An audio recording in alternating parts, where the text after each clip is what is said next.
War of 1914 to 1918 is full of memorable campaigns and battles, but even amongst the most famous engagements, the campaign in the Gallipoli Peninsula shines through due to its unconventionality. It is widely accepted that both sides showed exemplary bravery, and the Gallipoli campaign remains in history as a symbol of gallant warfare and respect between two worlds. What were the reasons for this campaign, and what happened during it? Let's find out together. We're very grateful to ExpressVPN for sponsoring this video. ExpressVPN is consistently faster than other VPN providers. You are able to access the internet without restrictions and can unlock content that is only available in some countries. You can securely stream or download content from anywhere on any device. Often when traveling, we need to access our YouTube account, and using ExpressVPN helps keep our private information from being compromised. Just one click and all of our data going in and out of our phones or computers is encrypted and protected by ExpressVPN. We've used other VPN services in the past, but have found Express to be the most reliable and the most user-friendly. It's also extremely affordable. Get 3 months free with a 1-year package. That's less than $7 a month. And they have a 30-day money-back guarantee. Visit expressvpn.com/kingsandgenerals to learn more. By the time of the start of the Great War, the Ottoman Empire was considered the sick man of Europe, on the decline for more than 2 centuries. Therefore, the Ottomans were not part of the core of either the Entente nor the Central Powers. Both sides courted the Turks, but a number of factors, including increasing investment by Germans in Turkey, historical animosity with the Russians, and the confiscation of 2 almost ready military ships ordered by the Ottoman Empire from Britain, persuaded the Ottomans to join the Central Powers. Symbolically, Ottoman participation in World War I began on the 27th of October 1914, when a number of Russian Black Sea ports were raided by 2 formerly German warships, Goeben and Breslau, which were given to the Ottomans and attacked under the Ottoman flag. The participation of the Ottoman Empire had a significant effect on World War I.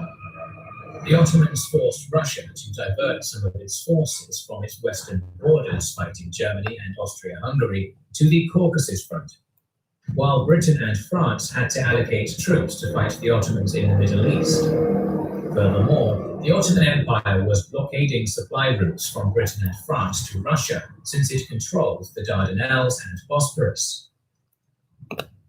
Hope for a quick victory was lost by late 1914. The Western Front was in a stalemate, and the Entente was looking to gain an advantage elsewhere. On January 2nd, 1915, the Grand Duke Nicholas of Russia requested that Britain help them against the Ottomans, who confronted the Russians in the Caucasus. Britain and France started planning a campaign against Turkey, with an aim to take control of the Dardanelles, gain a direct supply route to Russia, and devastate the Ottomans. The first step was to gain a foothold in the Gallipoli Peninsula. Britain's War Minister, Lord Kitchener, appointed General Sir Ian Hamilton to command the Mediterranean Expeditionary Forces. Troops from the Australian Imperial Force and New Zealand Expeditionary Force, and the French Orient Expeditionary Corps were also part of the Gallipoli campaign, among the 15 Allied divisions in total. The Allies did not expect strong opposition from the Ottoman army, as its military reputation was particularly tarnished after the recent defeats to Italy and the Balkan states. The First Lord of the Admiralty, Winston Churchill, was the initiator of the Gallipoli campaign, and he believed that 50,000 men would be enough to defeat the Ottomans. Lord Kitchener concluded that 70,000 troops would be necessary for a victory at Gallipoli. Leaders of the Greek army advised the British army about the necessity to have 150,000 men for a victory. This was arrogantly ignored by the British.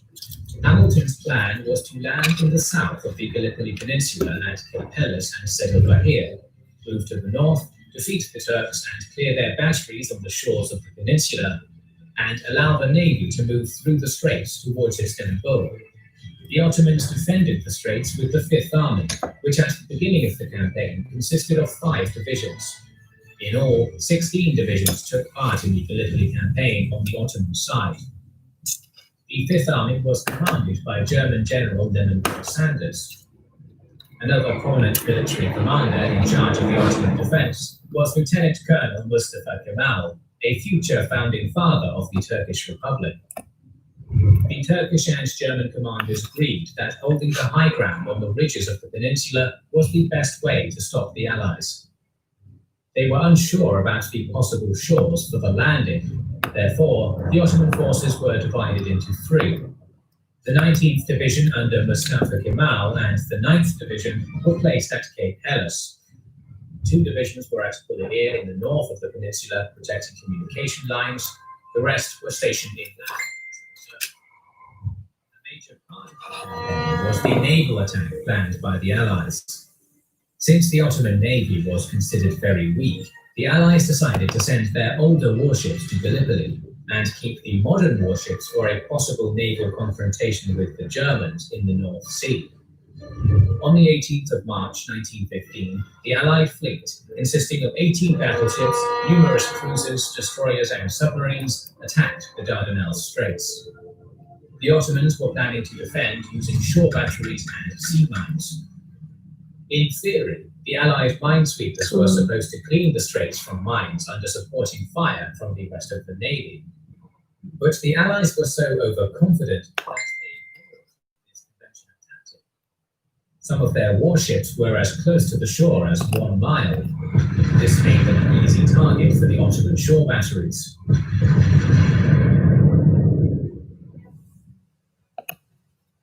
British battleships HMS Irresistible and HMS Ocean were lost, and HMS Inflexible was badly damaged.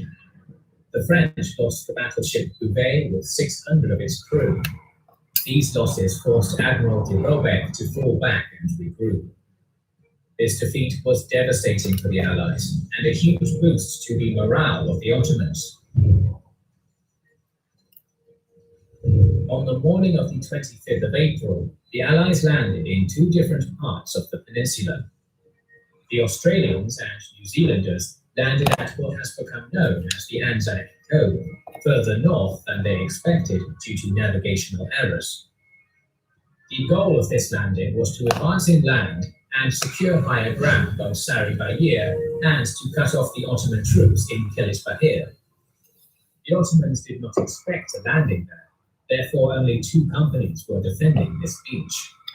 While this force was not enough to stop the Anzacs, unfavorable rocky terrain and Ottoman forces on the high ground inflicted significant damage. Anzac forces lost 2,000 men on the day of the landing and were not able to achieve any notable progress. They were ordered to dig in close to the shore. The second group landed at Helles Cove. 29th Division landed on 5 different beaches named S, V, W, X, and Y. At Y Beach, the first Battle of Krithia took place, and the Allies made significant progress, but were not able to exploit the advantages of their position due to a lack of orders. The Ottoman 25th Regiment prevented them from advancing any further. At W Beach, the Lancashires lost 60% of their forces due to the Ottomans resisting their landing. The common theme of the landings on the 25th of April was that the Allies failed to exploit their advantages and continue advancing due to lack of orders. Instead, they decided to dig in on the shores, which proved to be counterproductive. On the 27th of April, the Ottoman 19th Division and part of the 5th Division counterattacked the Allies at Anzac Cove, but were repulsed with the support of naval gunfire. On the following day, the Allies tried to take the village of Krithia, but the Ottomans were able to stop the 29th Division halfway from Helles to Krithia after inflicting 3,000 casualties. The arrival of the Ottoman reinforcements to Gallipoli proved that the Entente failed to act swiftly, and the confrontation was going to turn into a war of attrition. On the 30th of April, Mustafa Kemal attacked at Helles and Anzac Cove, and managed to break through the French sector, but had to stop under massive amounts of machine gun fire. The Anzacs counterattacked on the next day, but were repulsed by the Ottomans after a little progress. The Ottomans were dependent on artillery fire from high ground on the peninsula to repulse the Allied attacks. It was of utmost importance for the Allies to take control of these high grounds for the success of the Gallipoli campaign. On the 6th of May, 20,000 Allied men were sent to capture strategic high ground at. The Allies advanced after heavy artillery preparation, and for 2 days a fierce battle ensued, but they failed to capture either of the targets. On the 19th of May, 42,000 Ottoman troops aimed to take the 17,000 Anzacs by surprise and drive them to the sea. But the surprise failed, since on the previous day, the Ottoman preparations were seen by British aircraft. The fighting went on until early June, when after 13,000 casualties, the Ottomans decreased the intensity of the attack and the lines consolidated. The final major engagement started on the 4th of June, when the Allies attacked Prithia and Shibaba again with the 29th Division, Royal Naval Division, 42nd Division, and 2 French divisions. This attack was stopped as well and led to another period of trench warfare. Hamilton's request for an additional 95,000 troops to secure success at Gallipoli was rejected, since another offensive on the Western Front was planned. Bulgaria's entry into the war on the side of the Central Powers made the situation for the Allies even more precarious. The decision to evacuate troops was made. First, in September, 3 divisions were moved from Gallipoli to Salonika. Despite gloomy predictions, the Allies were able to safely evacuate the majority of their troops by the end of the year. Both sides lost 56,000 people in this short but bloody campaign. The Entente failed due to a lack of coordination, difficult terrain, insufficient planning, the spread of diseases, overconfidence, and spirited resistance by the Ottomans. As a result of this campaign, the confidence of the Ottomans greatly increased, and they managed a victory in Kut al-Amara in 1916 against the British. The attempt by the Entente to support Russia and lighten their military burden failed, which can be considered as one of the reasons behind the eventual revolution and the defeat of Russia. Britain and France continued prioritizing the Western Front, despite bloody and indecisive trench warfare. Churchill resigned from the government and volunteered for active service as a lieutenant colonel on the Western Front. The disaster in Gallipoli was also one of the factors behind the fall of the Asquith cabinet. The war continued for 3 more years. We are planning to continue our series on modern warfare, so make sure you are subscribed to our channel and have pressed the bell button. We would like to express our gratitude to our Patreon supporters and channel members who make the creation of our videos possible. Now you can also support us by buying our merchandise via the link in the description. This is the Kings and Generals channel, and we will catch you on the next one.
Dustin Poirier has evolved greatly throughout the years, ever since he fought Conor McGregor the first time. He's also in another division where he has a better chin, he has more power, and he's a lot fresher. He's overall a much better fighter today than he ever was before. The amount of wars he's been in may have softened his chin a bit, but regardless, Conor McGregor's power and his precision would be able to knock out any version of Dustin Poirier, in my opinion. But has Dustin Poirier's evolution done enough for him to actually beat Conor McGregor this time in the rematch? We have to look at a few things here. What exactly did Dustin Poirier evolve on? Where did he get better? What is new to his game? The two important things that Dustin has added to his wrestling game and his boxing game are, one, a well-timed double leg takedown against the cage, which requires pressure in order to be successful. You can already tell that's probably not the best thing going against Conor McGregor. Pressure encounter is probably not going to happen, and Dustin's takedowns without pressure in the center of the cage are, I would say, a bit below average. You couldn't even take out Andy Pettis in the center of the cage, and Andy Pettis doesn't have the greatest takedown defense. And also against Joe Duffy, again, another guy who doesn't have the best takedown defense, or anywhere near Conor McGregor's. And number two, a shift punch combination, which solves a lot of his entry problems he always had his entire career, crossing great lengths to get close to his opponent so he can eventually get to his end goal of landing close range combinations on his opponent. I will talk more specifically about the shift punch later in this video, but you will see how much of a detriment it is when he fights a sniper. He still has a problem against snipers, the fact that he lost to both Conor McGregor at 145 and Michael Johnson at 155. The only two snipers he's ever fought in his entire career, he got knocked out by both those southpaw snipers, and he's never fought another one ever since. You also have to note the fact that Dustin Poirier still got knocked out so cleanly at 155 by two punches, essentially, in one combination, from Michael Johnson, who does hit pretty hard, but doesn't hit as hard as Conor McGregor, or is as precise as him. He's only a bit faster than Conor. So if Johnson can knock out Poirier at 155 like that, for sure Conor McGregor can do it after Dustin's been in so many wars ever since this fight. And frankly, the addition to his boxing game, the shift punch combo, does not solve the problems he always had against snipers. In fact, it can make it worse for him when he fights Conor the second time. Well, first talking about the double leg takedown. For one, his takedowns are a lot better than ever before. His double leg takedown, for instance, like against Andy Pettis and Joe Duffy, able to handle those two high-level grapplers on the ground so well is a huge thing coming to a fight with Conor McGregor. If he mixes up his boxing with his wrestling, and ultimately gets into his Brazilian Jiu-Jitsu, Conor may be in more trouble than he anticipates. Simply shooting from takedowns from a distance is not exactly Dustin Poirier's strength, even in his own wrestling style. He needs to shoot up against the cage in order to trip out the opponent. It was the only way he was able to take down guys like Andy Pettis and Joe Duffy, who frankly don't have as good takedown defense as Conor McGregor. And what does takedowns against the cage need to be successful? It needs an advantage in pressure. Back the opponent up as close to the cage as possible so he can explode one time, shoot his opponent to the cage, and then look to work from there, lifting up and slam, which is the usual kind of takedown he gets on his opponents. There is a discrepancy here, though. Andy Pettis and Joe Duffy are easily backed up, and in fact, they actually invite getting backed up a lot, where Conor McGregor does not. Conor loves to be the assertive fighter in the cage. He likes to be the one taking over the fight. That means, in order for Dustin Poirier to take down Conor McGregor, he needs to be the one that's pressuring Conor McGregor in the fight. And that is not going to be easy. Poirier does not have Khabib-level threat in his takedowns. Conor is not going to respect Poirier's takedowns the way he respected maybe Khabib Nurmagomedov. So he's not going to back up at all, waiting for the takedown and looking to be defensive. Also, Poirier doesn't have Nate Diaz's chin to absorb the damage and go after a tired Conor McGregor, forcing him on the back foot. Those are the only times we've seen Conor move backwards in a fight, and Dustin Poirier does not have any of those qualities. And even if Dustin could get on Conor's hips, Conor's balance is insane. Evident for how difficult it was for someone like Khabib to take him down in the very first round. And yes, if you get under Conor's punches, especially that long left hand, you can get under that and going for the double leg or the single leg. Conor is a lot easier to take to the ground if you counter some of his long punches. And Dustin Poirier definitely has an ability to do that, but he needs to set up his takedowns. It's the only way it's going to happen. He can use the switching stances of his punches to mask in a takedown under where Conor McGregor is going to try to counter him, right? So if Dustin comes in and throws a long left hand, Conor takes a step back to counter. Poirier could go right under that punch for the double leg, just like he did against Joe Duffy. But the thing is here, man, Dustin's takedowns are only strong against the cage. Ultimately, there's so many requirements for Poirier to take down Conor McGregor. It probably is not going to happen due to the pressuring factor. He needs to be the one that pressures Conor, and I don't think that's going to happen. And even on the ground, we have seen Dustin Poirier get swept and reversed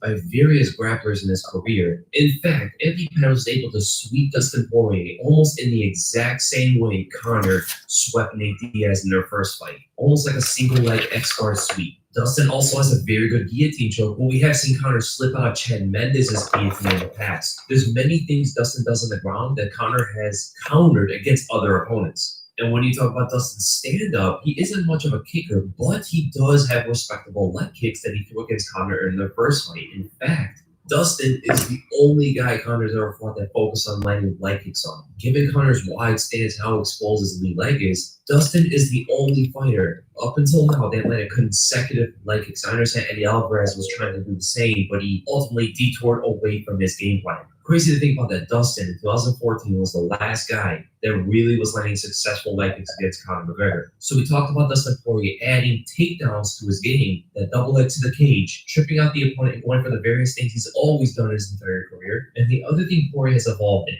is in fact some of his boxing skills. He's always been a good boxer. Very good combination puncher, which is pretty much what his style revolves around. He needs to get in front of his opponent in close range to start chaining up short-range combinations, from the body to the head, and he displayed this perfectly against Justin Gaethje, for an example, and against Eddie Alvarez. Two guys that kind of stayed in front of him for the most part. So Gaethje and Alvarez are probably not the best fighters to look at in comparison to him fighting Conor McGregor, who's a mover, very elusive, very explosive, long reach, and is a southpaw sniper. There's only one other fighter Dustin has fought with very similar attributes, and that was Michael Johnson, who in fact was the only other sniper he's ever fought in his entire career, but unfortunately he lost to him as well. The huge weakness Dustin has always had his entire career is a successful entry to get into that close range from a distance, so then he can finally land these combinations on his opponent. When he's fighting movers, you generally tend to see him have a hard time getting close to them. So what did he add on to his game to catch someone who moves as well as Max Holloway, who moves like maybe Dan Hooker, frankly even one time against Khabib Nurmagomedov? Dustin Poirier has added to his game a shift punch to his distance boxing game. A shift punch is basically just switching stances forward, throwing a punch with it.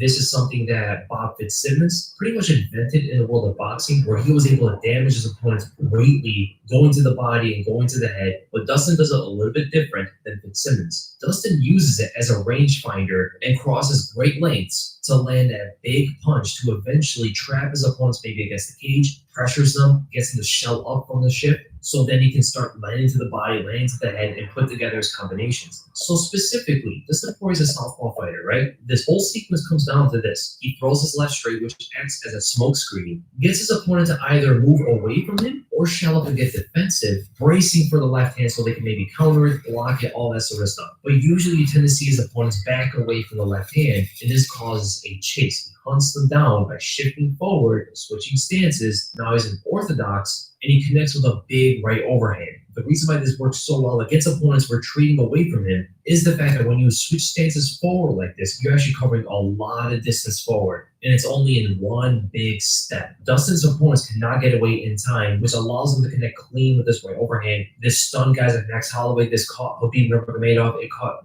Dan Hooker. There's many fighters in this division who move pretty well that he was able to catch with this punch. Now, will this be able to catch someone like Conor McGregor, for instance? What I will say is probably not, for the simple quality that Conor is a counter-punching sniper. The guy counters better than anybody Dustin's ever fought by a large margin. The only other guy that counters or snipes anywhere near Conor's level that Dustin has fought was Michael Johnson. And Dustin was not able to find his range and get in before he got sniped down. Dustin Poirier has a natural weakness against snipers. He does not do well against snipers because of his style. He's a combination puncher, and he lacks defensive entries. So how is he going to cross that range safely into that no man's land? That's the space between him and the sniper. How is he going to cross that range safely without getting shot down? Frankly, this shift punch is not the best entry against a sniper, because the way he sets everything up, you could probably notice it already, there's not a lot of defensive quality to it. There's not a lot of great safety entering into opponents like this. And it's a reason why guys like Dan Hooker was able to counter him so many times for trainings. Dan Hooker was countering with jabs, mid-shift, or even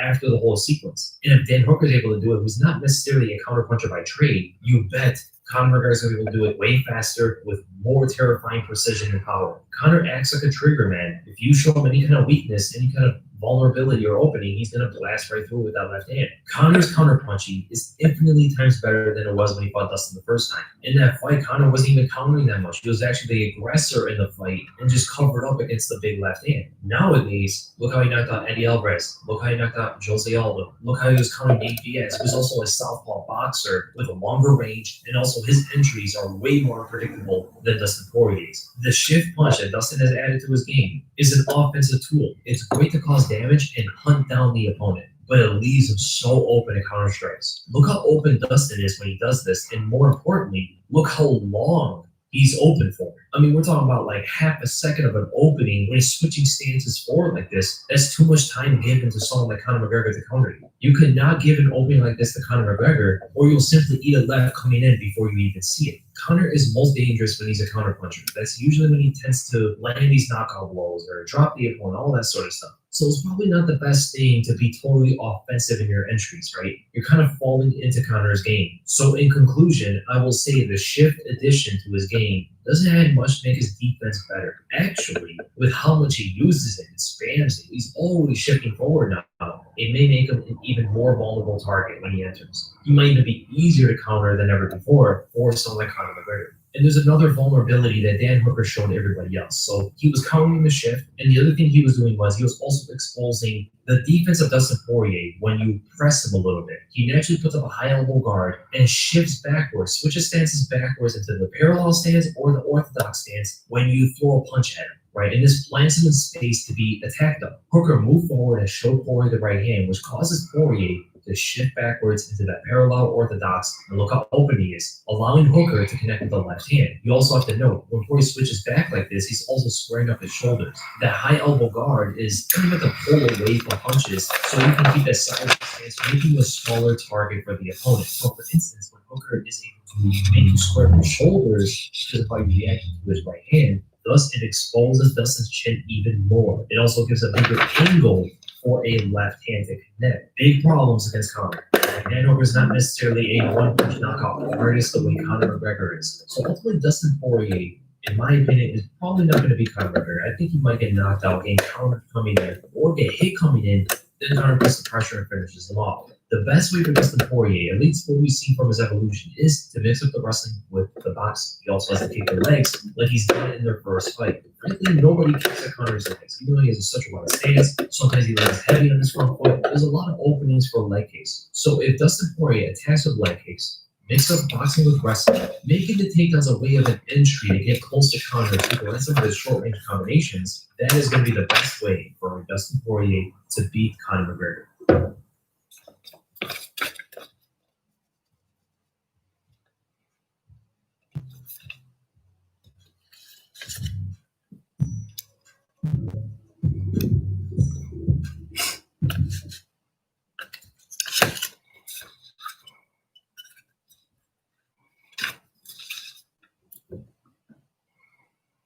For me, John Jones is the reason I started watching UFC because he was larger than life. He was so dominant.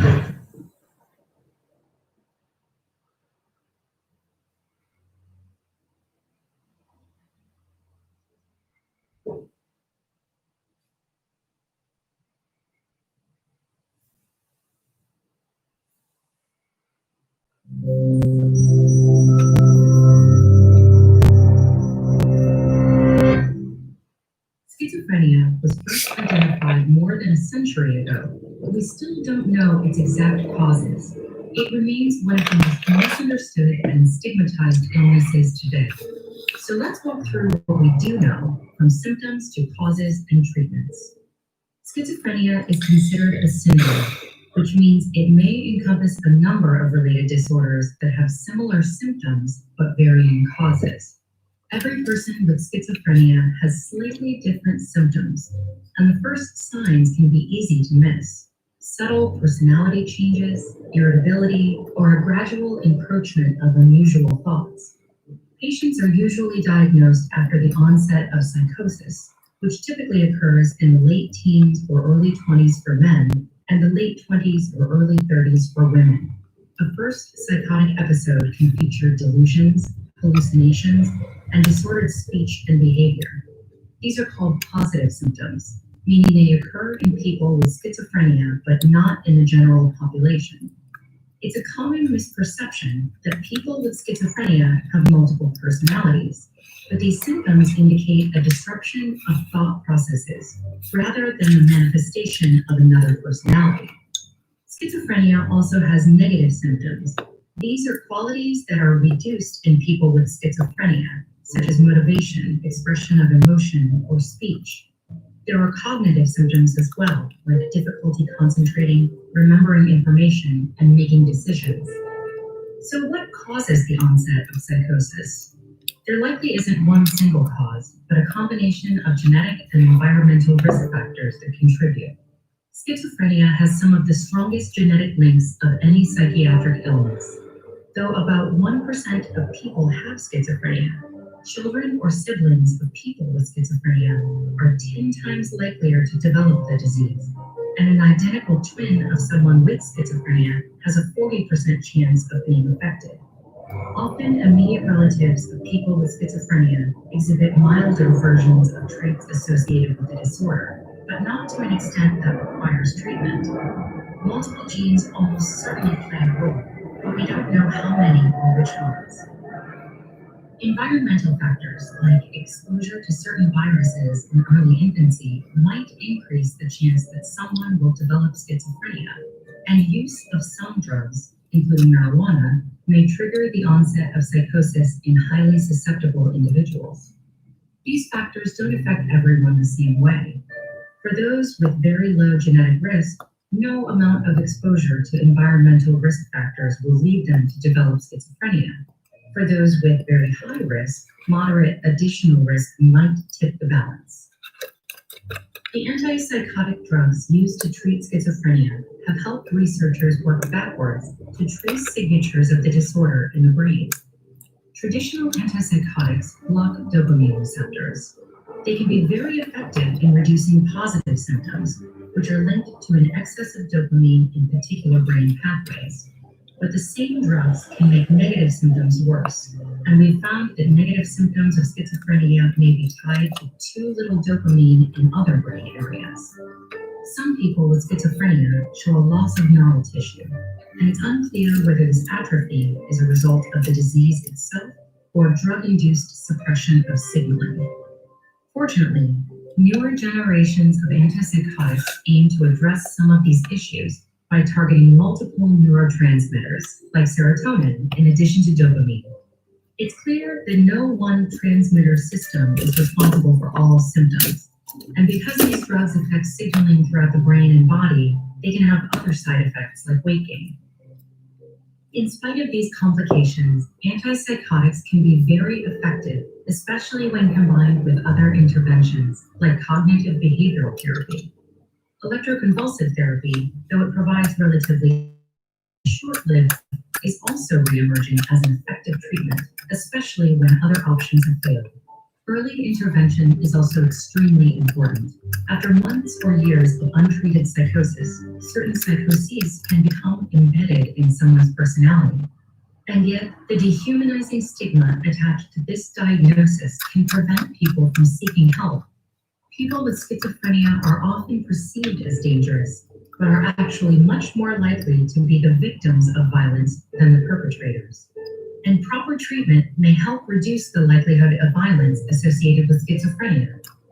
That's why education for patients, their families, and their communities helps erode the stigma and improves access to treatment. Continue to educate yourself about the symptoms, causes, and treatments of different mental health conditions with this playlist.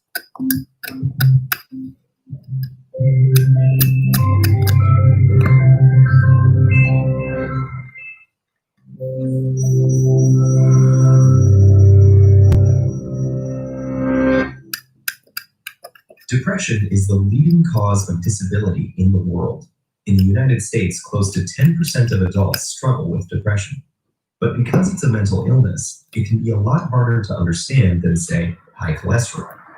One major source of confusion is the difference between having depression and just feeling depressed.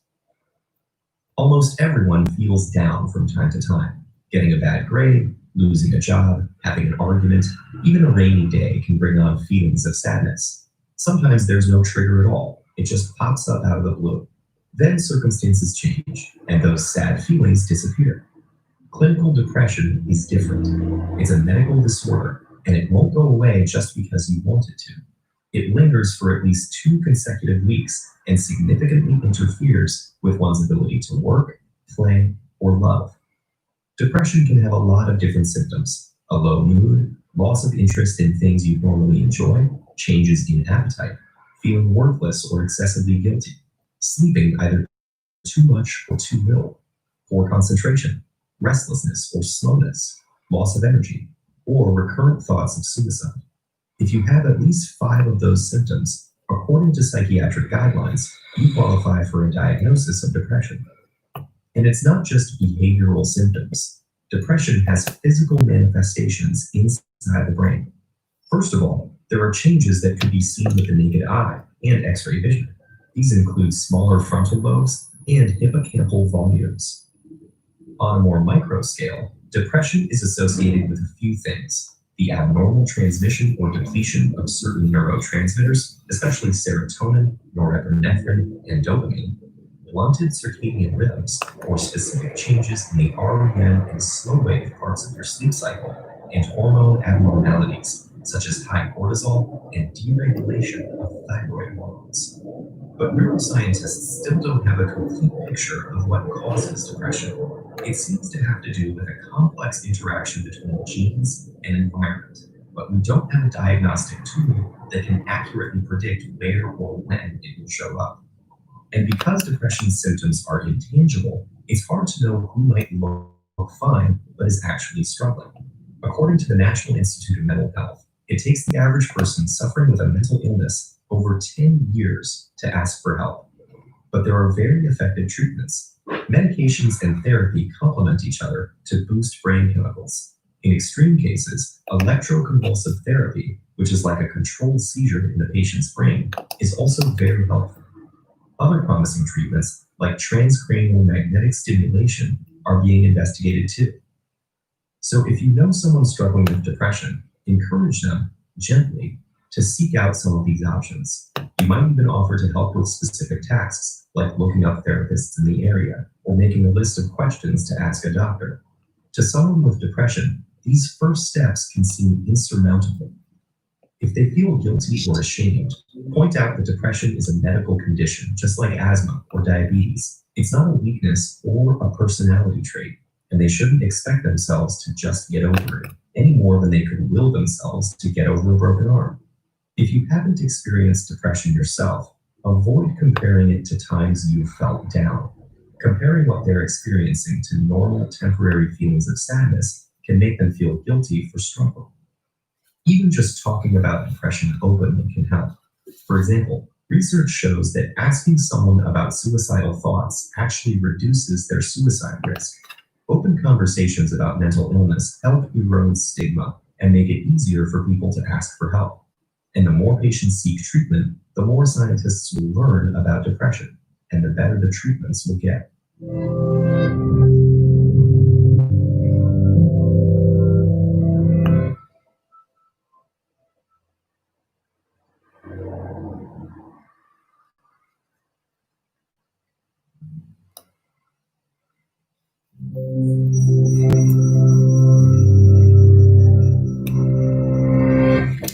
Way before the first selfie, the ancient Greeks and Romans had a myth about someone a little too obsessed with his own image. In one telling, Narcissus was a handsome guy wandering the world in search of someone to love. After rejecting a nymph named Echo, he caught a glimpse of his own reflection in a river and fell in love with it. Unable to tear himself away, Narcissus drowned. A flower marked the spot where he died, and we call that flower the Narcissus. The myth captures the basic idea of narcissism, elevated and sometimes detrimental self-involvement. But it's not just a personality type that shows up in advice columns. It's actually a set of traits classified and studied by psychologists. The psychological definition of narcissism is an inflated, grandiose self-image. To varying degrees, narcissists think they're better looking, smarter, and more important than other people, and that they deserve special treatment. Psychologists recognize two forms of narcissism as a personality trait: grandiose and vulnerable narcissism. There's also narcissistic personality disorder, a more extreme form, which we'll return to shortly. Grandiose narcissism is the most familiar kind, characterized by extroversion, dominance, and attention-seeking. Grandiose narcissists pursue attention and power, sometimes as politicians, celebrities, or cultural leaders. Of course, not everyone who pursues these positions of power is narcissistic. Many do it for very positive reasons, like reaching their full potential or helping make people's lives better. But narcissistic individuals seek power for the status and attention that goes with it. Meanwhile, vulnerable narcissists can be quiet and reserved. They have a strong sense of entitlement, but are easily threatened or slighted. In either case, the dark side of narcissism shows up over the long term. Narcissists tend to act selfishly, so narcissistic leaders may make risky or unethical decisions, and narcissistic partners may be dishonest or unfaithful. When their rosy view of themselves is challenged, they can become resentful and aggressive. It's like a disease where the sufferers feel pretty good, but the people around them suffer. Taken to the extreme, this behavior is classified as a psychological disorder called narcissistic personality disorder. It affects 1 to 2% of the population, more commonly men. It is also a diagnosis reserved for adults. Young people, especially children, can be very self-centered, but this might just be a normal part of development. The 5th edition of the American Psychiatric Association's Diagnostic and Statistical Manual describes several traits associated with narcissistic personality disorder. They include a grandiose view of oneself, problems with empathy, a sense of entitlement, and a need for admiration or attention. What makes these traits a true personality disorder is that they take over people's lives and cause significant problems. Imagine that instead of caring for your spouse or children, you use them as a source of attention or admiration. Or imagine that instead of seeking constructive feedback about your performance, you instead told everyone who tried to help you that they were wrong. So what causes narcissism? Twin studies show a strong genetic component, although we don't know which genes are involved, but environment matters too. Parents who put their child on a pedestal can foster grandiose narcissism, and cold, controlling parents can contribute to vulnerable narcissism. Narcissism also seems to be higher in cultures that value individuality and self-promotion. In the United States, for example, narcissism as a personality trait has been rising since the 1970s, when the communal focus of the 60s gave way to the self-esteem movement and a rise in materialism. More recently, social media has multiplied the possibilities for self-promotion. Though it's worth noting that there's no clear evidence that social media causes narcissism, rather, it provides narcissists a means to seek social status and attention. So can narcissists improve on those negative traits? Yes. Anything that promotes honest reflection on their own behavior and caring for others, like psychotherapy or practicing compassion towards others, can be helpful. The difficulty is, it can be challenging for people with narcissistic personality disorder to keep working at self-betterment. For a narcissist, self-reflection is hard from an unflattering angle.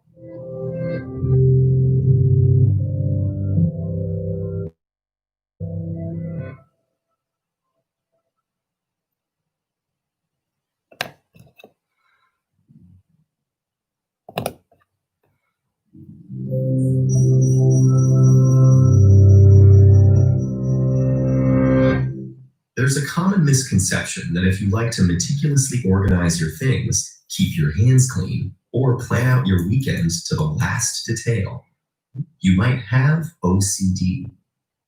In fact, OCD, which stands for Obsessive Compulsive Disorder, is a serious psychiatric condition that is frequently misunderstood by society and mental health professionals alike. So let's start by debunking some myths. Myth 1. Repetitive or ritualistic behaviors are synonymous with OCD. As its name suggests, obsessive compulsive disorder has two aspects: The intrusive thoughts, images, or impulses known as obsessions, and the behavioral compulsions people engage in to relieve the anxiety the obsessions cause. The kinds of actions that people often associate with OCD, like excessive hand washing or checking things repeatedly, may be examples of obsessive or compulsive tendencies that many of us exhibit from time to time. But the actual disorder is far more rare and can be quite debilitating. People affected have little or no control over their obsessive thoughts and compulsive behaviors, which tend to be time-consuming and interfere with work, school, or social life to the point of causing significant distress. This set of diagnostic criteria is what separates people suffering from OCD from those who may just be a bit more meticulous or hygiene obsessed than usual. Myth 2. The main symptom of OCD is excessive hand washing. Although hand washing is the most common image of OCD in popular culture, obsessions and compulsions can take many different forms. Obsessions can manifest as fears of contamination and illness, worries about harming others, or preoccupations with numbers, patterns, morality, or sexual identity. And compulsions can range from excessive cleaning or double checking to the fastidious arrangement of objects or walking in predetermined patterns. Myth 3. Individuals with OCD don't understand that they are acting irrationally. Many individuals with OCD actually understand the relationship between their obsessions and compulsions quite well. Being unable to avoid these thoughts and actions, despite being aware of their irrationality, is part of the reason why OCD is so distressing.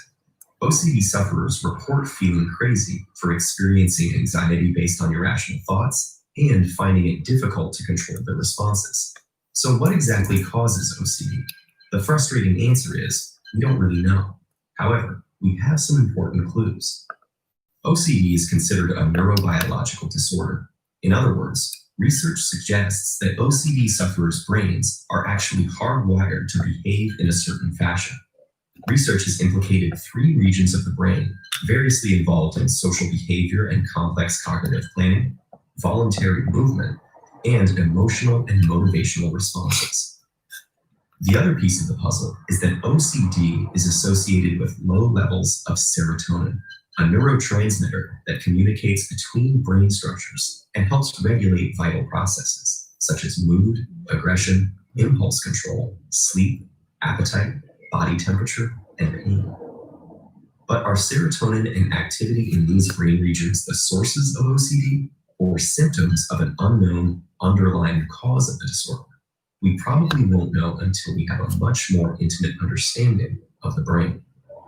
The good news is there are effective treatments for OCD, including medications which increase serotonin in the brain by limiting its reabsorption by brain cells, behavioral therapy that gradually desensitizes patients to their anxieties, and in some cases, electroconvulsive therapy or surgery when OCD doesn't respond to other forms of treatment.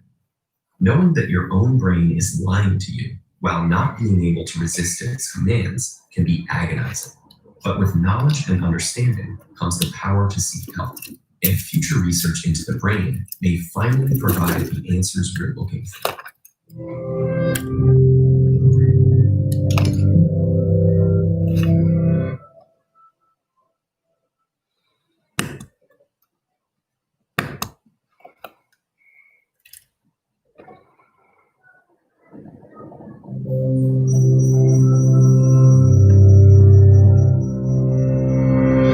What is bipolar disorder? The word bipolar means 2 extremes.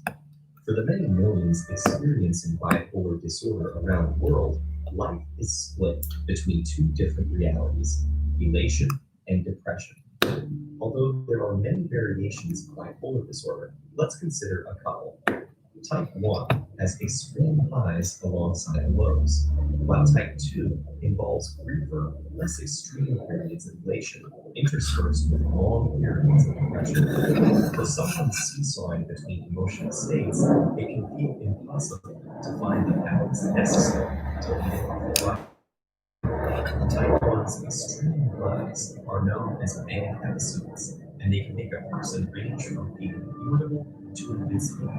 But these euphoric episodes exceed ordinary feelings of joy, causing troubling symptoms like racing thoughts, sleeplessness, rapid speech, impulsive actions, and risky behaviors. Without treatment, these episodes become more frequent, intense, and take longer to subside.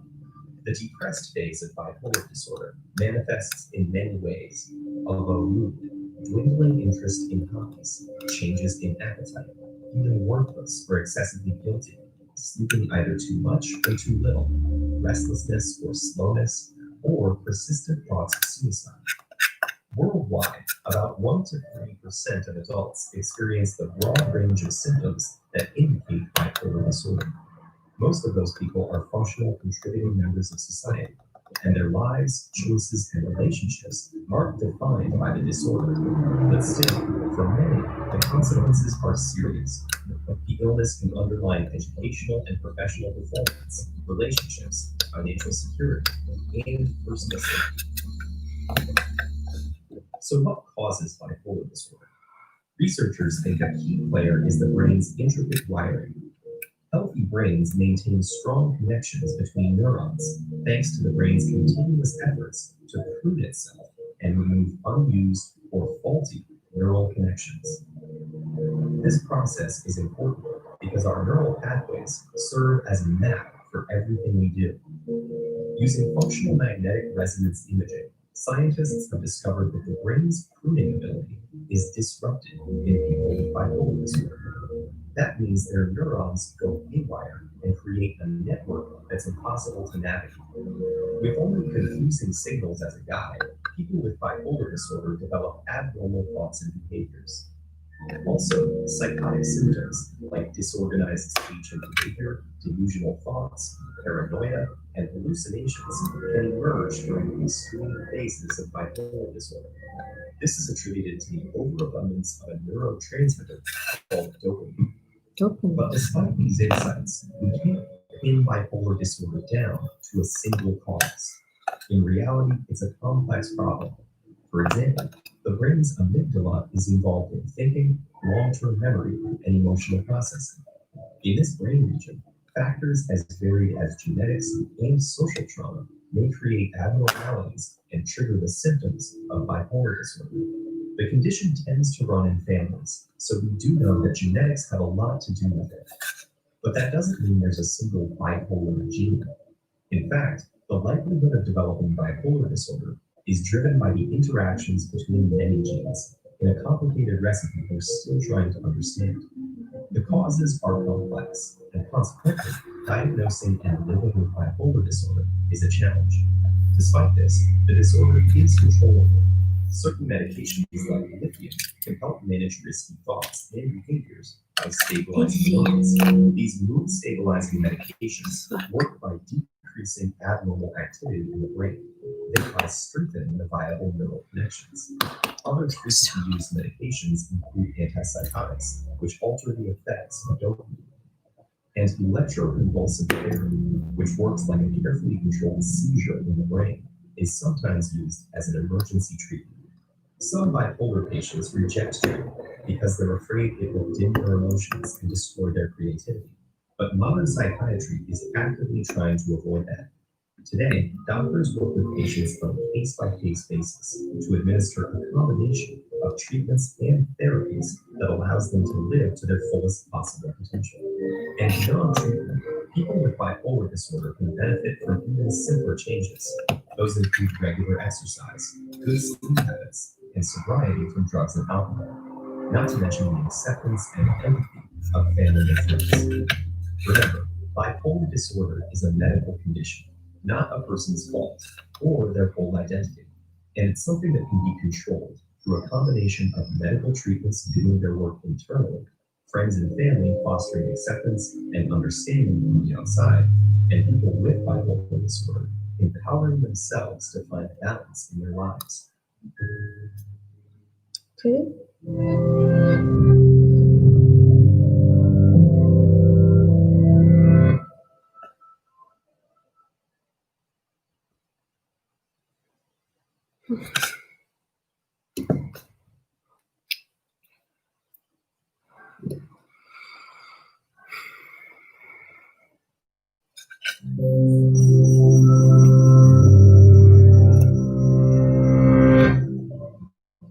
Many of us will experience some kind of trauma during our lifetime.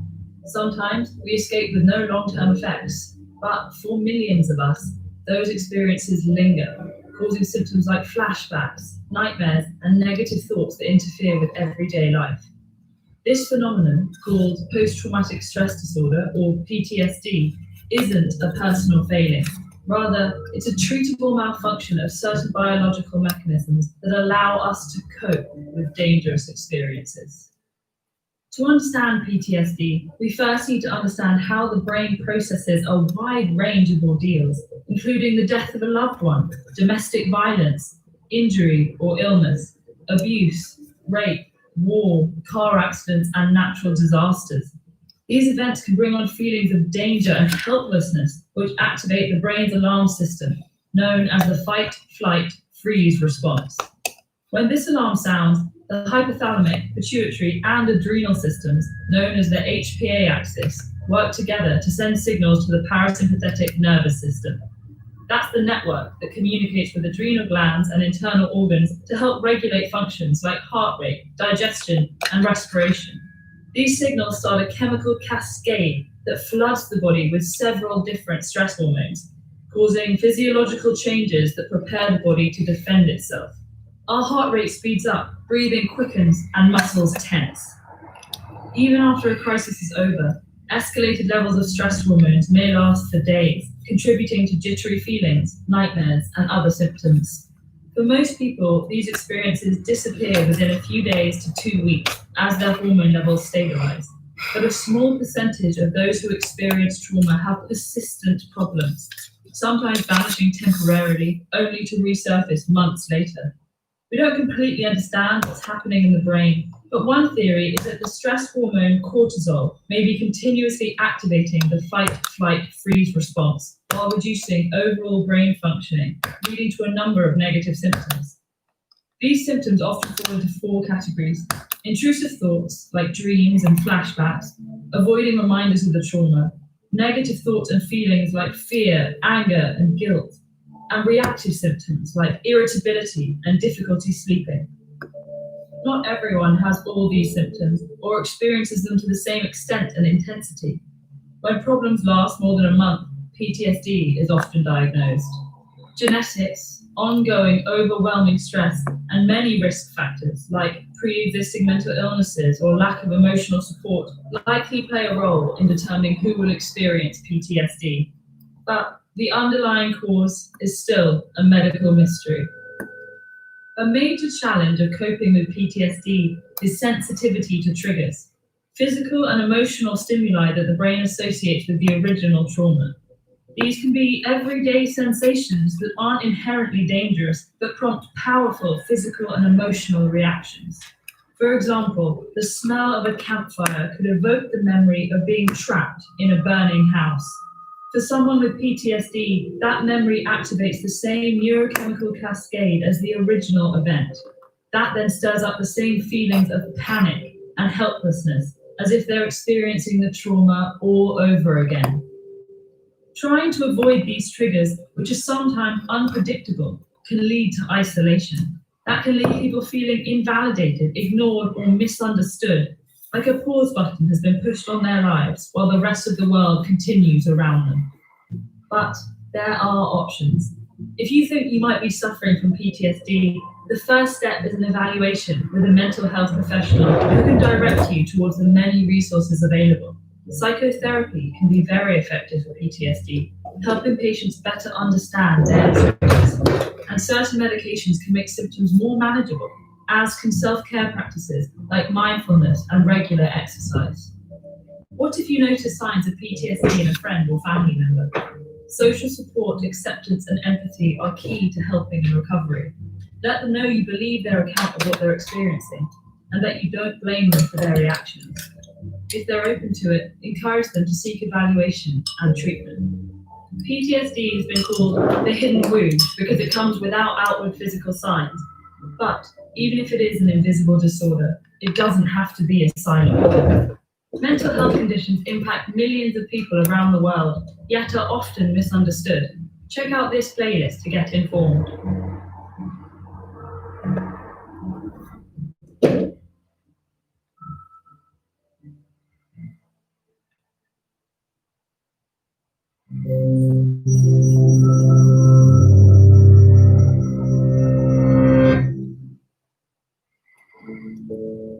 Even after writing 11 books and winning several prestigious awards, Maya Angelou couldn't escape the nagging doubt that she hadn't really earned her accomplishments.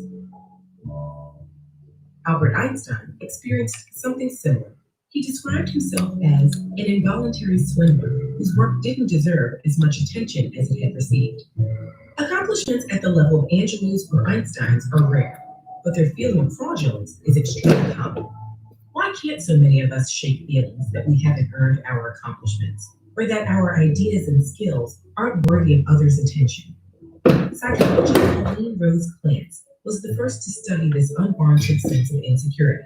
In her work as a therapist, she noticed many of her undergraduate patients shared a concern. Though they had high grades, they didn't believe they deserved their spots at the university.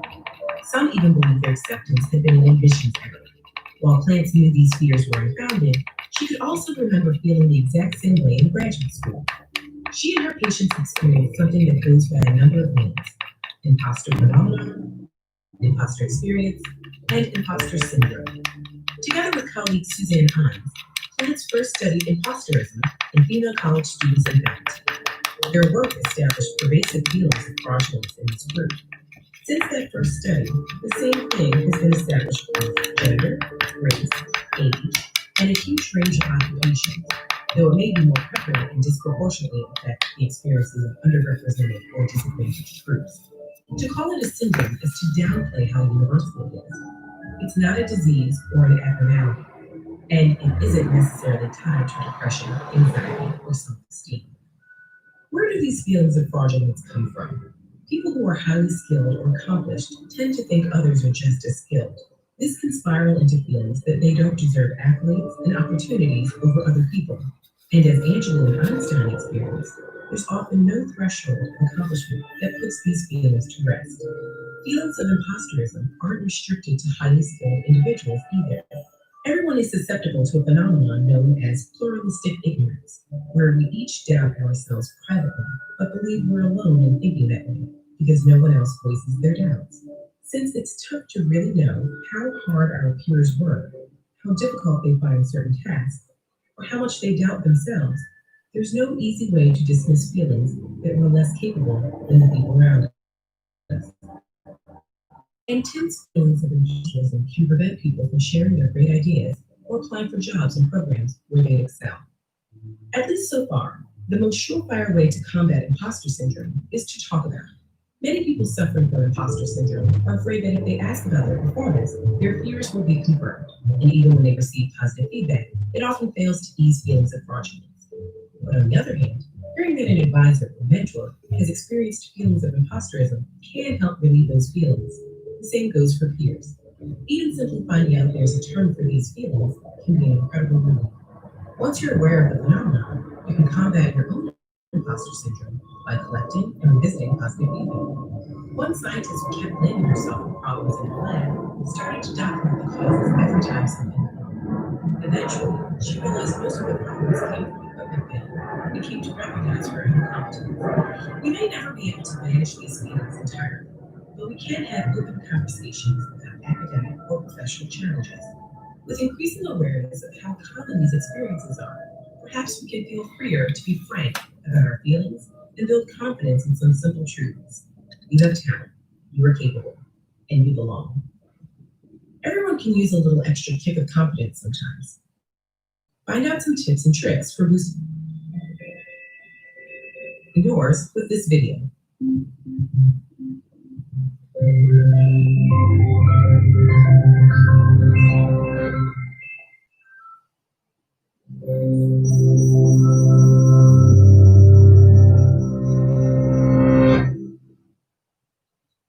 You spend weeks studying for an important test.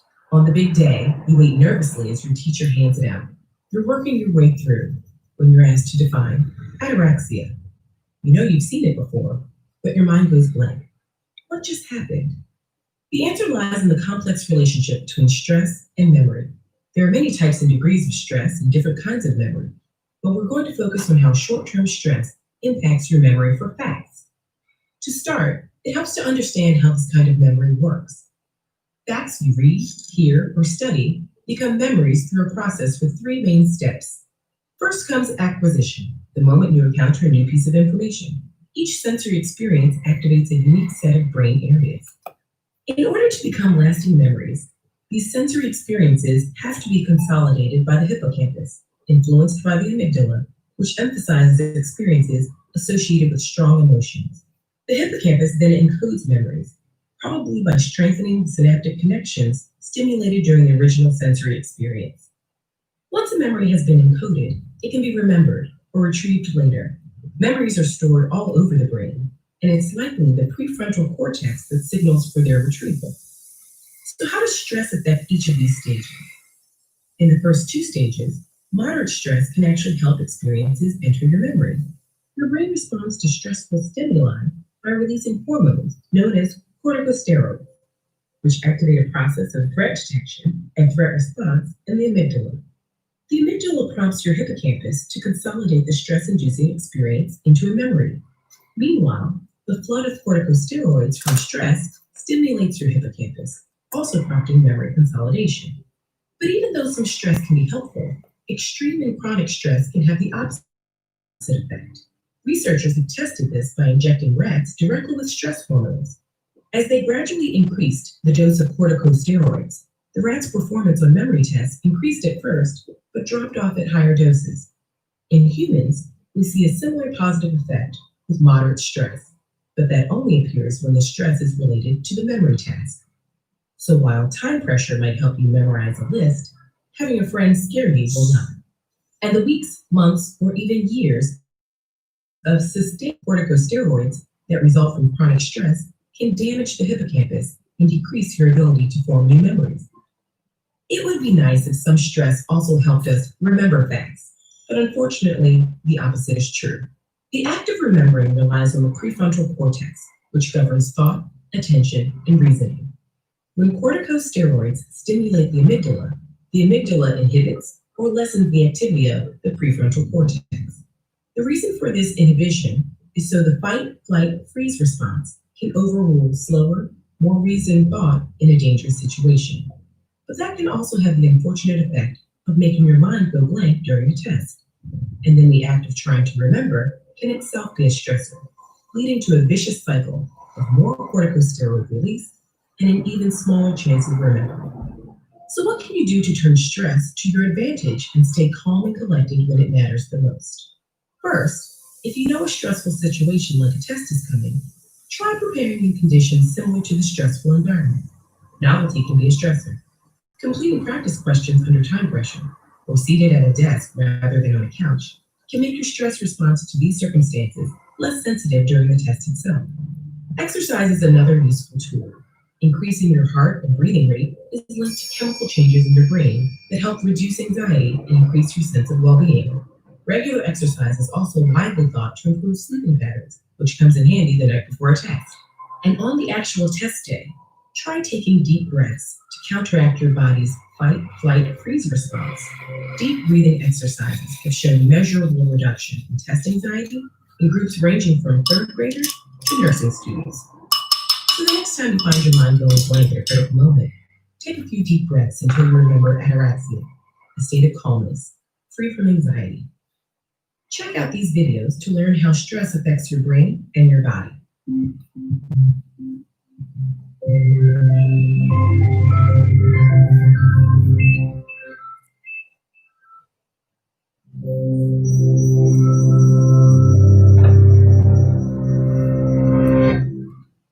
In 1982, a young nurse was suffering from severe, unrelenting depression. She couldn't work, socialize, or even concentrate well enough to read the newspaper. One treatment changed everything. After 2 courses of electroconvulsive therapy, or ECT, her symptoms lifted. She went back to work, then on to graduate school, where she earned high grades. At first, she talked openly about her life-changing treatment. But as she realized many people had an extremely negative impression of ECT, she stopped sharing her experience. ECT carried a deep stigma, left over from a history that bears little resemblance to the modern procedure. The therapy was first used in medicine in 1938. In its early years, doctors administered a strong electrical current to the brain, causing a whole body seizure, during which patients might bite their tongues or even break bones. Modern ECT is very different. While a patient is under general anesthesia, electrodes deliver a series of mild electrical pulses to the brain. This causes huge numbers of neurons to fire in unison, a brief, controlled seizure. A muscle relaxant keeps spasms from spreading to the rest of the body. The only physical indication of the electricity flooding the brain is a twitching foot.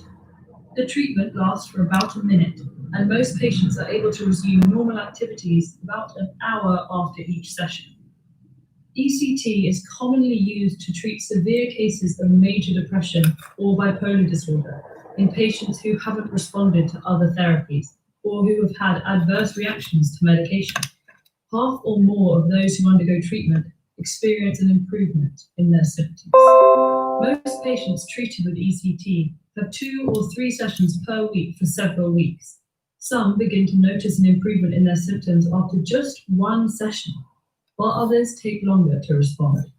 Patients often continue less frequent treatments for several months to a year, and some need occasional maintenance sessions for the rest of their lives. Modern ECT is much safer than it used to be, but patients can still experience side effects. They may feel achy, fatigued, or nauseated right after treatment. Some have trouble remembering what happened right before a session, for example, what they had for dinner the previous evening. Rarely, they might have trouble remembering up to weeks and months before. For most patients, this memory loss does improve over time. What's fascinating is that despite its proven track record, we still don't know exactly why ECT works. Neurons in the brain communicate via electrical signals which influence our brain chemistry, contributing to mood and behavior. The flood of electrical activity sparked by ECT alters that chemistry. For example, ECT triggers the release of certain neurotransmitters, molecules that help carry signals between neurons and influence mental health. ECT also stimulates the flow of hormones that may help reduce symptoms of depression. Interestingly, ECT maintenance works better when paired with medication, even in patients who were resistant to medication before. As we come to a better understanding of the brain, we'll likely be able to make ECT even more effective. In 1995, more than a decade after her first course of ECT, the nurse decided to publish an account of her experience. Because of the stigma surrounding the treatment, she worried that doing so might negatively impact her personal and professional life.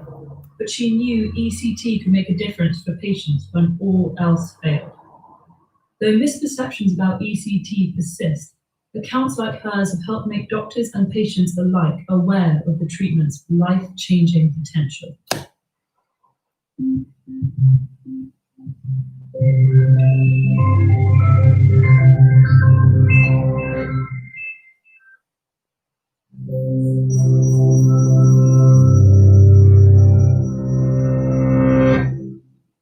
Schizophrenia was first identified more than a century ago, but we still don't know its exact causes.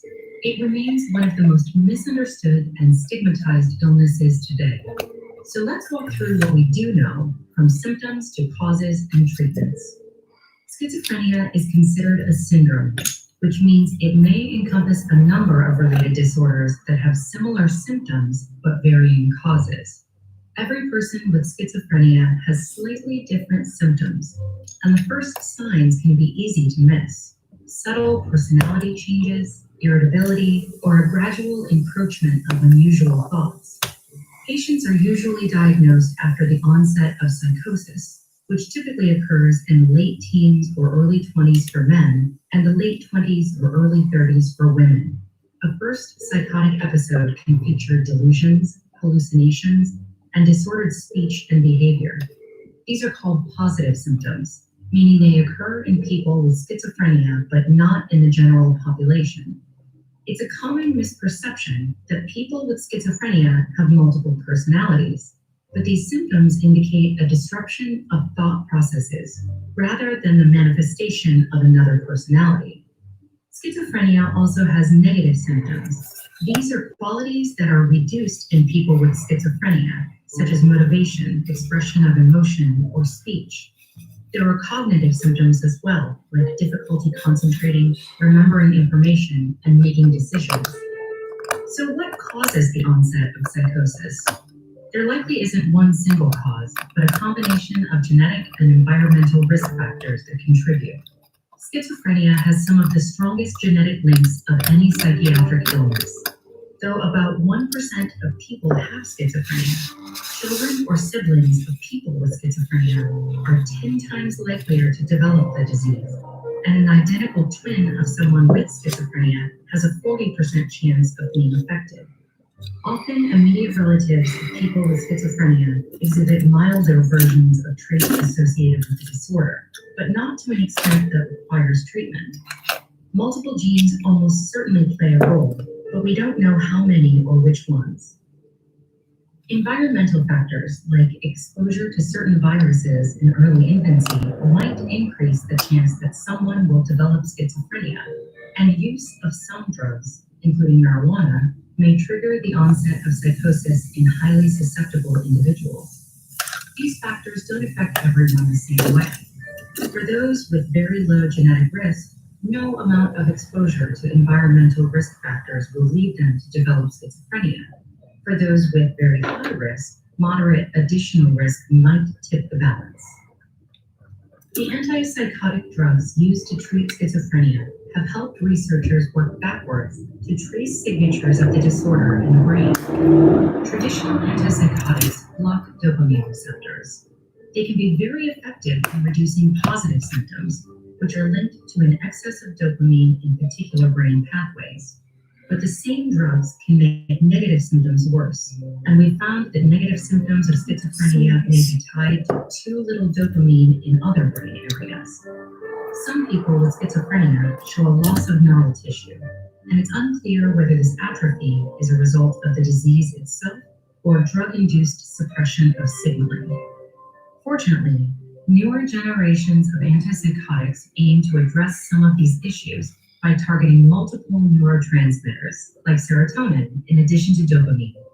It's clear that no one transmitter system is responsible for all symptoms, and because these drugs affect signaling throughout the brain and body, they can have other side effects like weight gain.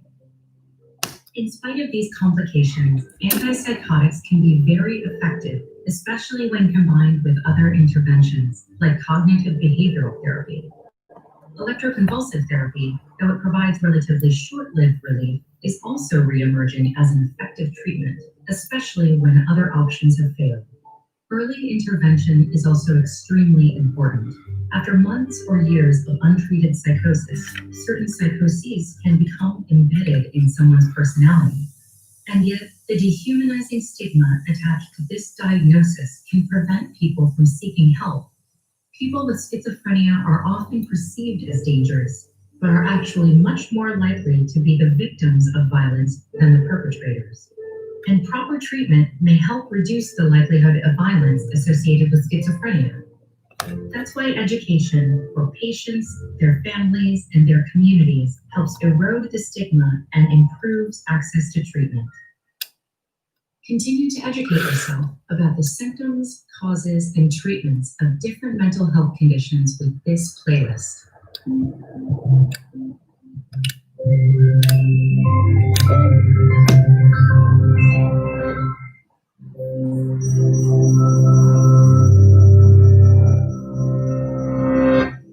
In 1970, marijuana was classified as a Schedule I drug in the United States, the strictest designation possible, meaning it was completely illegal and had no recognized medical uses. For decades, this view persisted and set back research on the drug's mechanisms and effects. Today, Marijuana's therapeutic benefits are widely acknowledged, and some nations have legalized medical use or are moving in that direction. But a growing Uncle Roger, don't know much.20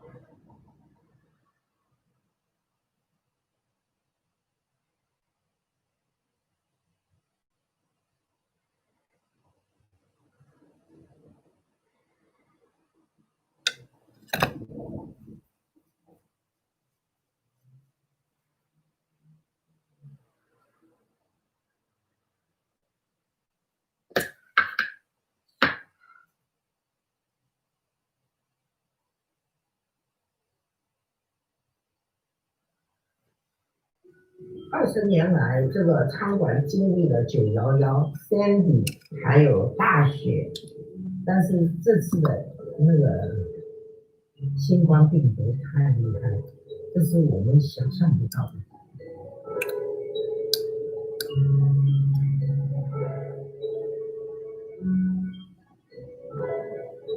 911也就是2-3个礼拜，那这次不同，这是整整1年。这是很难做，因为 With only 9 days left as president, Donald Trump is on track to be impeached for a second time, the Democrats charging him with inciting an insurrection. As Inauguration Day approaches, there are growing concerns of violence, the FBI issuing an alarming warning for all 50 states. Madam Speaker, I ask unanimous consent. History on the House floor, inching closer to impeaching the president. The 25th Amendment to declare President Donald J. Trump incapable of executing the duties of his office. Democrats tried to pass a resolution calling on Vice President Mike Pence to remove him from office. As expected, Republicans blocked it, so there'll be a full vote tomorrow, setting the clock for Pence to act within 24 hours. The House stands adjourned to 9 a.m. tomorrow.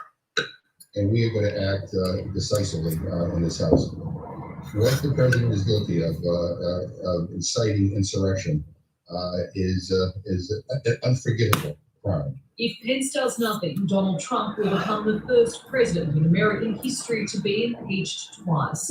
The document alleging he engaged in high crimes and misdemeanors by willfully inciting violence and has demonstrated that he will remain a threat to national security, democracy, and the Constitution if allowed to remain in office. For those who say we should look the other way or we should move on, to do that basically says that what they did was okay. I've talked to officers who have done 2 tours in Iraq and said that this is scarier to them than their time in combat. Washington, D.C.'s mayor is now at the helm of a massive security operation ahead of January 20. Are you scared? Am I scared? Well, if I'm scared of anything, it's for our democracy, because we have very extreme factions in our country that are armed and dangerous. And at a time when his role couldn't be more critical, Acting Homeland Security Secretary Chad Wolf is the latest of President Trump's cabinet members to resign, as credible threats emerge, according to the FBI, of armed groups planning to converge, not just in Washington, but at Capitol buildings in all 50 states. Are you all afraid of taking your oath outside? You know what happened. Second coronavirus vaccine, he's facing the prospect of an impeachment trial distracting the Senate during his first weeks in office. I'm confident we can get it done. We have to get done. After speaking with some of my Republican colleagues about being able to move on the second package sooner than later. After days holed up here at the White House, Donald Trump's first outing since the riots will be a trip to Texas tomorrow, traveling to a town on the Mexican border to mark the completion of 640 kilometres of wall, one of his key campaign promises. And one of his longtime allies is facing consequences for the riots before he does. Let's have trial by combat. The New York State Bar is moving to expel Mr. Trump's lawyer Rudy Giuliani over those ominous words, while First Lady Melania Trump has weighed in for the first time, I am disappointed and disheartened with what happened. Violence is never acceptable. But as Donald Trump finally approves an emergency declaration in DC, there appears more violence is never. In Washington, DC, Alexis Dash, 9 News.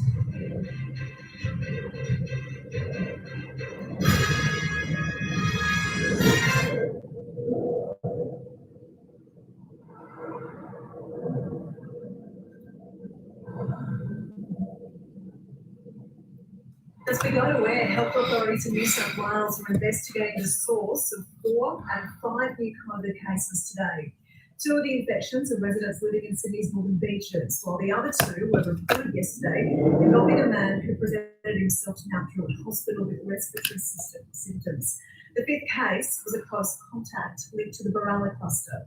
Please do not assume this outbreak is over in New South Wales. The disease is still bumbling along in the community, and we need to be vigilant about that. And that's why I'm pleading for people to come forward and get tested. And breaking news this afternoon, the ACT and Northern Territory have reopened their borders to New South Wales, with the exception of some Sydney suburbs with no cases. A bungled rollout of Victoria's new travel permit system is causing confusion for travellers. Andrew knows the details from Melbourne. Andrew, it sounded so simple, but technical glitches have been blamed for the false start. Yes, Davina. Victoria's travel permit system took effect at 6 p.m. last night, meaning that anybody entering the state from anywhere else in the country needed a permit to get across the border. The issue was you couldn't access the application form until after 9 o'clock. So there was a 3-and-a-bit-hour window there where people couldn't get the permits they needed to get in. And that caused a fair bit of confusion for people trying to come across the border from regional New South Wales, which had been downgraded